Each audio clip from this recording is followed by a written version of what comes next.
Hello friends, आप सभी लोगों का मेरे चैनल पर स्वागत है। आपको लॉ से जुड़ी हुई जानकारी सुनना अच्छा लगता है तो आप इसे लाइक, सब्सक्राइब, शेयर भी कर सकते हैं। आज हम जानेंगे employees compensation act 1923 labour law के बारे में, जिसको मैं आज आपको थोड़ा सा अपने कम शब्दों में एक्सप्लेन करूँगा।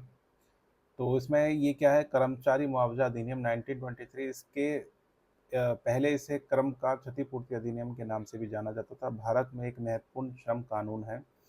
इसका मुख्य उद्देश्य उन कर्मचारियों को मुआवजा प्रदान करना है जिन्हें रोजगार के दौरान या उससे होने वाली दुर्घटनाओं या व्यावसायिक बीमारियों के कारण चोट लगती है, विकलांगता होती है या मृत्यु हो जाती है। उद्देश्य इस अधिनियम का उद्देश्य जो है वो ये है कि कि जोखिम भरे या खतरनाक काम के माहौल में काम करने वाले कर्मचारियों के हितों की रक्षा करना।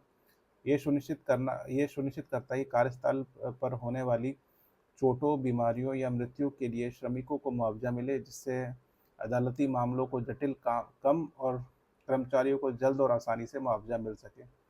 इसकी जो मुख्य जो प्रावधान है और विशेषताएं वो इस प्रकार हैं कि ये पूरे भारत पर लागू होता है। उन कारखानों, खदानों, गोदी और अन्य प्रतिष्ठानों में कार्यरत कर्मचारियों पर लागू होता है जो अधिनियम की अनुसूची के तहत उल्लिखित हैं।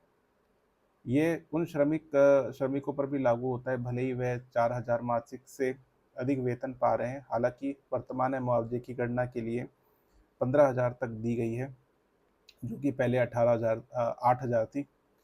नियोक्ता का दायित्व, यानी कि जो मालिक होते हैं, कर्मचारी को मुआवजा का भुगतान करने के लिए उत्तरदायी होता है यदि कर्मचारी को उसके रोजगार से उत्पन्न और रोजगार के दौरान होने वाली घटना के कारण व्यक्तिगत चोटें लगती हैं। जैसे कि यदि चोट 3 दिन से कम या आंशिक विकलांगता के कारण बने, यदि दुर्घटना शराब या नशीली दवाओं से प्रभाव में हुई हो, यदि कर्मचारी अधिनियम के अनुसार श्रमिक नहीं माना जाता है, यदि कर्मचारी राज्य बीमा 1948 ESIC एक्ट के तहत पहले ही मुआवजा ले चुका है।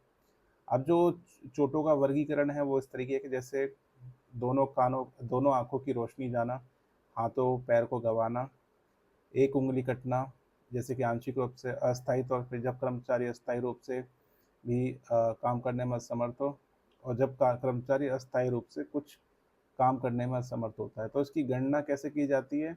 मृत्यु के मामले में मृतक कर्मचारी की मासिक मजदूरी 50% से आयु को गुणवक कर से गुणा करके उससे गुणा किया जाता है। स्थायी अक्षमता के मामले में 60 गुणा को आयु को गुणा करके इसमें भुगतान किया जाता है। तो ये डिस्कस